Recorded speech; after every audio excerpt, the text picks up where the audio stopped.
Communicate करना है तो उसे ऑपरेटिंग सिस्टम के थ्रू करना होगा। मतलब ये यूजर जो है आपको इंटरफेस प्रोवाइड कराएगा, sorry operating system, user operating system से कम्युनिकेट करेगा और यूजर के बिहाफ पे ऑपरेटिंग सिस्टम सिस्टम से कम्युनिकेट करेगा। तो इस तरीके से तो it acts as an interface between user and the machine. This is clear. मतलब नॉर्मल जब तक आप अपने कंप्यूटर में कोई विंडोज या आपने फोन खरीदा है तो फोन में कोई ऑपरेटिंग सिस्टम आईओएस एंड्रॉइड नहीं होगा तो आप ऑपरेट नहीं कर पाओगे उस कंप्यूटर को, ठीक है। तो इसके दो हैं, एक तो थोड़ा सा यूजर फ्रेंडली होना चाहिए इंटरफेस जो है आपका। जैसे आपका ये इसका क्या बोलते हैं, ये इसके ऑब्जेक्टिव्स है ऑपरेटिंग सिस्टम के कि एक तो वो यूजर फ्रेंडली होना चाहिए। आप देखो आपका फोन है, उसका इंटरफेस कितना यूजर फ्रेंडली है, कितना इजी बना दिया कि आपको बैकएंड पे कोई मतलब नहीं है कि आपके लिए मेमोरी कौन मैनेज करेगा, आपके लिए ये नंबर कैसे स्टोर होगा। आप जब आपने 2143 कोई ऐसे नंबर लिखा, आपने लिखा 2143 प्लस कुछ भी लिखा या आपने कोई ऑपरेशन दिया, डबल क्लिक किया, ठीक है, डबल क्लिक आपने किया एप्लीकेशन पे, तो आपको कोई मतलब नहीं है कि ये एप्लीकेशन कहाँ पे सेव है, वर्ड का जो प्रोग्राम कहाँ पे सेव है। आपको सिर्फ आइकन दिखा, आपने डबल क्लिक किया, आपको नहीं मतलब वो मेमोरी में कहाँ स्टोर है, आपको नहीं मतलब कि वो कैसे खुल रहा है, आपको नहीं पता वो लोड कैसे हो रहा है, कुछ नहीं पता आपको, ठीक है। सिर्फ जो है आपको उस एप्लीकेशन का पता है, ठीक है। तो आपके बिहाफ पे कौन मैनेज करेगा, ऑपरेटिंग सिस्टम मैनेज करेगा, ठीक है। तो तो ये क्लियर है कि आपके बिहाफ पे रिसोर्सेज मैनेज करना, रिसोर्सेज मैनेज करना, ठीक है, आपके बिहाफ पे मशीन से कम्युनिकेट करना, ये सब इंटरप्ट हैंडल करना, ये सब काम डिवाइस मैनेज करना, डिवाइस मैनेज करना, ये सब कौन करेगा, आपके बिहाफ पे ऑपरेटिंग सिस्टम करेगा आपके बिहाफ पे। ये तो हाँ, यहाँ में थी तो सबसे पहला ऑब्जेक्टिव जो है वो है कि आपका जो ऑपरेटिंग सिस्टम है यूजर फ्रेंडली होना चाहिए। जैसे Android is very user friendly, iOS मतलब कितना इजी, आपने सब टच किया और आपकी एप्लीकेशन खुल गई, आपको नहीं मतलब कहाँ मेमोरी स्टोर हुई, कैसे ये सेव हो रहा है, कैसे इसमें सब कुछ हो रहा है, आपको कुछ नहीं लेना देना सब चीजों से। आप सिर्फ क्लिक कर रहे हो, बैकएंड पे कैसे वो कर रहा है कुछ आपको नहीं मतलब, ऑपरेटिंग सिस्टम करके दे रहा है आपको सब कुछ। और सेकंड है एफिशिएंसी, ठीक है। एफिशिएंसी मतलब कि जो है आपका ऑपरेटिंग सिस्टम क्रैश ना करे। आप मुश्किल से मुश्किल उसे एल्गोरिदम कुछ भी रन करने के लिए दो, वो क्रैश ना करे। तो देखो जो हमारा विंडोज है ना, उसका पहला ऑब्जेक्टिव है यूजर फ्रेंडलीनेस, कि बीच बीच में क्रैश भी कर जाए कोई दिक्कत नहीं है, बट यूजर फ्रेंडली है विंडोज, ठीक है। और सेकेंडरी उसका जो सेकंड ऑब्जेक्टिव है वो एफिशिएंसी है। But talking about Unix, Unix में पहले एफिशिएंसी देखी जाती है और यूजर फ्रेंडली उसका सेकंड ऑब्जेक्टिव है, उसकी प्रायोरिटी एफिशिएंसी पे होती है, ठीक है। ये क्लियर है? Yes ma'am. ठीक है। तो इसके मैं यहाँ पे लिख देती हूँ, इसके दो ऑब्जेक्टिव्स जो आपकी बुक में लिखे हुए हैं ढंग से। Transform a raw piece of hardware, a raw piece of hardware into a machine which is user friendly, into a machine which is user friendly, ठीक है। Second is to give good value for money, ये मैं अभी explain करूंगी। To give good value for, एक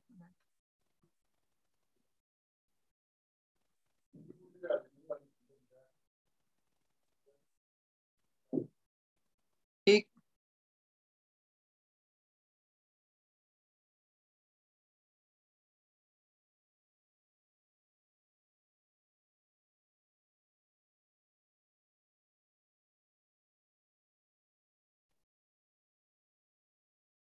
hello. Yes yes ma'am. Ma'am. हाँ, तो हाँ, to give good value for money, that is make the best possible use, that is make the best possible use of the hardware by managing the resources, by managing the resources of the computer। ठीक है, तो ये क्या कह रहे हैं? तो operating system मैं आपको स्टार्टिंग में बताती हूँ कैसे वर्क करता था, कि ये दो इसके ऑब्जेक्टिव्स हैं। फॉर एग्जाम्पल,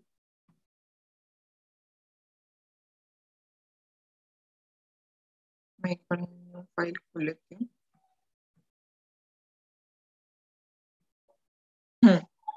स्टार्टिंग में ये कैसे वर्क करता था कि सबसे पहला ऑपरेटिंग सिस्टम जो हमारा था वो था, टाइप्स ऑफ ऑपरेटिंग सिस्टम आपके उसमें है सिलेबस में, टाइप ऑफ ओएस।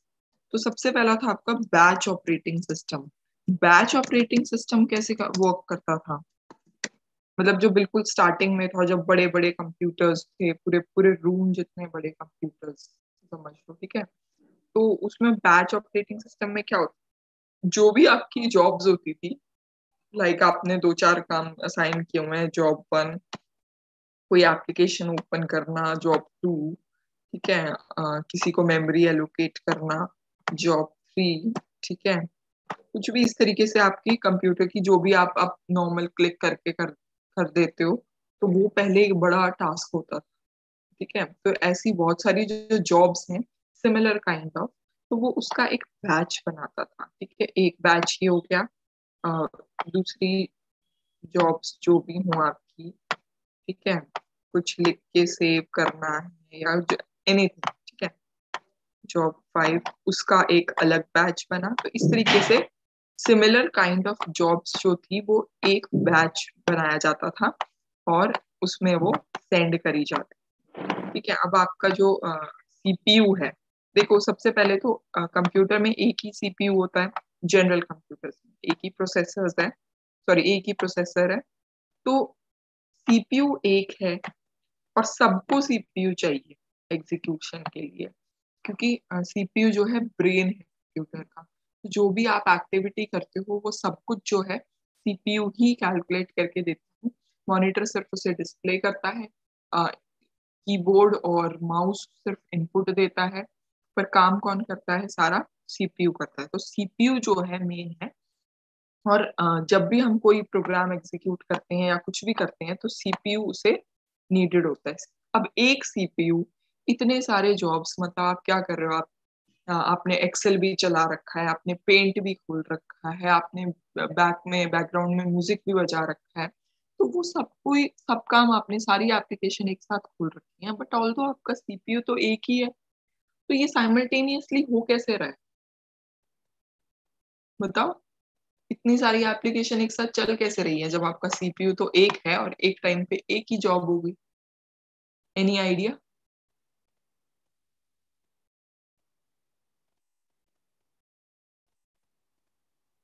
बताओ। मैम इसके अंदर शायद मल्टीपल कोर्स हैं। नहीं, मल्टीपल कोर्स से कुछ नहीं होता।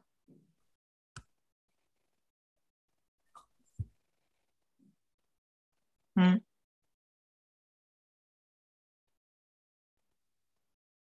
वो काम छोटे छोटे पार्ट्स में साइन कर देता। काइंड ऑफ आसपास है। और कोई आंसर? मैम रैम की वजह से।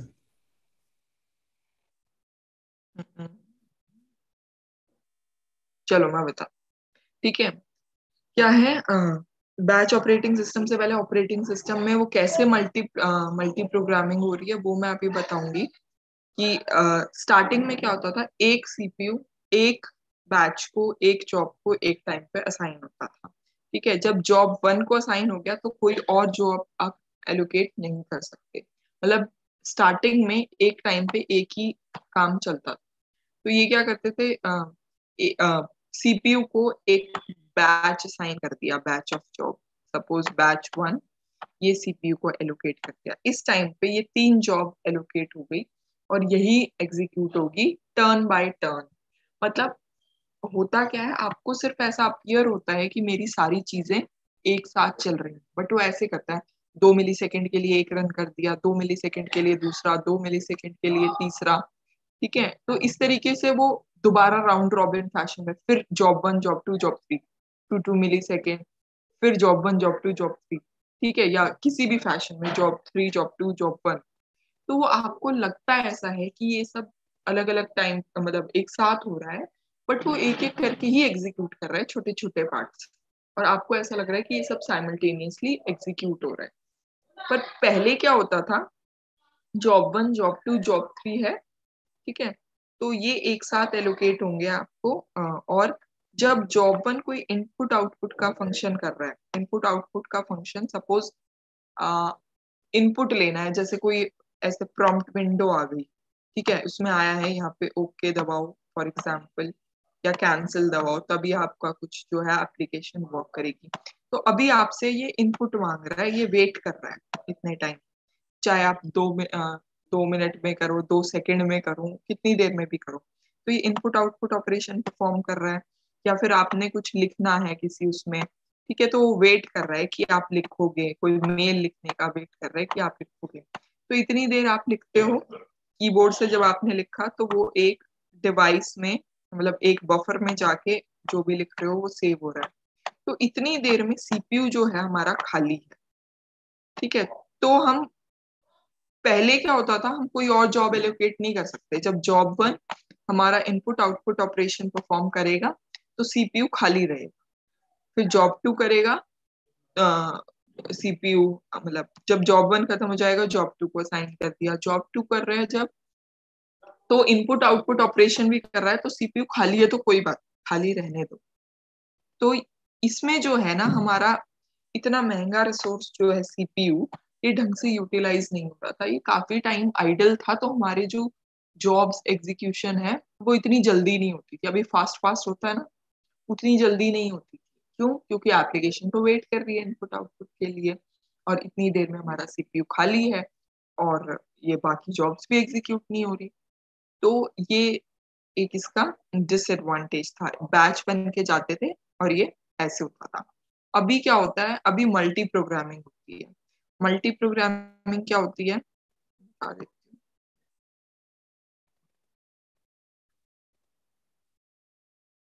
जैसे हमारा सीपीयू एक है, ठीक है, ये हमारा सीपीयू है, एक जॉब जब रन करके इनपुट आउटपुट ऑपरेशन परफॉर्म कर रही है, इसका एक फ्लो चार्ट है बहुत अच्छा, ठीक है, मैं फ्लो चार्ट ही बना देती हूँ। फॉर एग्जाम्पल ये प्रोसेस स्टेट डायग्राम है, ये ये ये क्या है,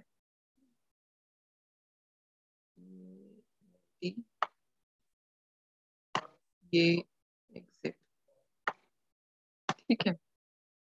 अब इसमें क्या हो रहा है, ये मेरा है रेडी स्टेट,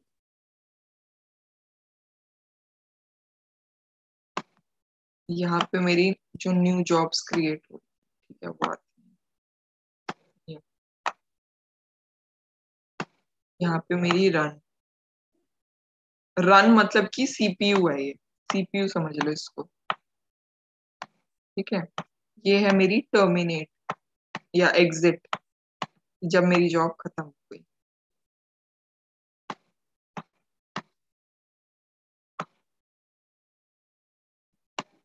ये है मेरा इनपुट आउटपुट है ना, इनपुट आउटपुट, ये नहीं,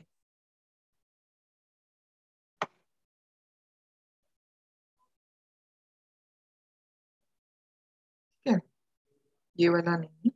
तो होता क्या है, जब भी हमारी कोई नई जॉब क्रिएट हो रही है ना, फॉर एग्जाम्पल जो नई जॉब क्रिएट हो रही है वो सेकेंडरी मेमोरी, वो मेन मेमोरी में नहीं, ठीक है। तो नई जॉब क्रिएट होके पहले मेन मेमोरी में आएगी। इसमें बहुत सारी जॉब्स एक साथ हो सकती हैं, जॉब 1, ठीक है, या प्रोसेस बोलते हैं, sorry, process 1, process 2, process 3। Ready मतलब कि ये जो है अपनी टर्न का वेट करेंगे कि ये तैयार है एग्जीक्यूशन के लिए, कि बस हमें सीपीयू मिल जाए। पर इसमें से ये चूज करेगा कि किसको पहले सीपीयू मिले, ठीक है। तो रेडी स्टेट में ये मेन मेमोरी में वेट कर रहे हैं सीपीयू का, कि हमें सीपीयू एलोकेट हो जाए। 2 सेकंड के लिए एक होगा, 2 सेकंड के लिए। तो ये ऐसे हो सकता है कि पहले P1 एग्जीक्यूट करके 2 मिली सेकंड में वापस आ गया, फिर P2 एग्जीक्यूट करके 2 मिली सेकंड में वापस आ गया, P3 एग्जीक्यूट करके 2 मिली सेकंड में आ गया। अब सीपीयू यूज करते करते आप मेल लिख रहे हो, सपोज मेल लिखते हुए आपको कीबोर्ड से एंट्री करनी पड़ेगी। इतनी देर आप कीबोर्ड से एंट्री कर रहे हो, आप कीबोर्ड का यूज कर रहे हो और एक बफर में बस वो सेव हो रहा है, ठीक है। उस टाइम पे सीपीयू का कोई काम नहीं। तो ये जो है इनपुट आउटपुट या वेट स्टेट बोलते हैं इसको, वेट स्टेट भी बोल देते हैं, वेट स्टेट। इतनी देर ये वेट स्टेट में चला जाएगा। जैसे ही मान लो प्रोसेस 1 आया, ठीक है, प्रोसेस 1 एग्जीक्यूट करते करते मेल है या कुछ है या कोई ऐसे है, तो ये वेट स्टेट में चला गया, सीपीयू हमारा खाली हो गया, ठीक है, वेट स्टेट में आ गया। तो ये इतने ऑपरेशन, तो इतनी देर ये हो गया खाली, तो इसमें P2 आ जाएगा जब तक ये वेट स्टेट, ठीक है। वेट स्टेट में जैसे ही इसका काम खत्म होगा, ये दोबारा रेडी में आ जाएगा और फिर से कंप्लीट करेगा सीपीयू के लिए। ये समझो इसमें बहुत सारे आ सकते हैं, इसमें भी बहुत सारे आ सकते हैं, पर वेट में और रेडी में सीपीयू में एक टाइम एक ही आ सकता है। और जब ये जॉब पूरी हो जाए तो वो टर्मिनेट चला जाए। क्लियर है ये?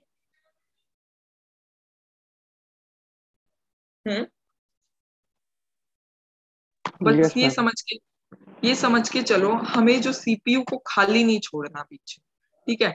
जब एक जॉब रन कर रही है या वेट कर रही है तो फटाफट से दूसरी जॉब आ जाए, या 2 मिली सेकंड एक एग्जीक्यूट, 2 मिली सेकंड दूसरा, तो इसे बोलते हैं मल्टी प्रोग्राम, ठीक है। ये मल्टी प्रोग्राम, ठीक है। इसमें कोई डाउट?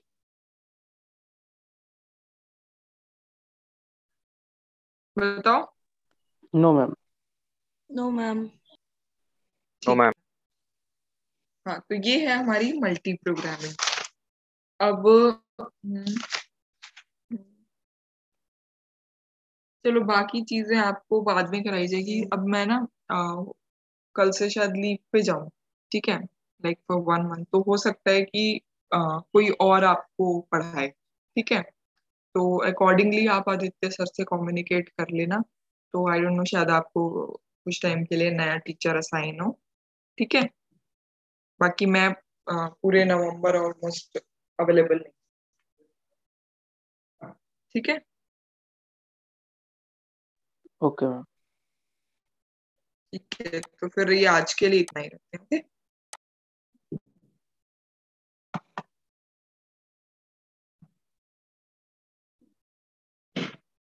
चलो फिर मैं अटेंडेंस एक बार, एक काम करो, आपका कोई सीआर बना है क्या? मैम आज नेम्स देने हैं सीआर के लिए।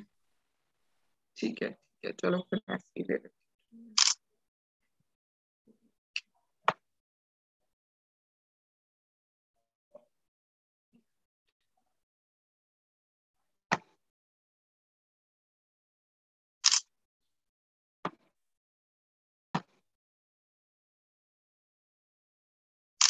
ठीक है, तो आज के लिए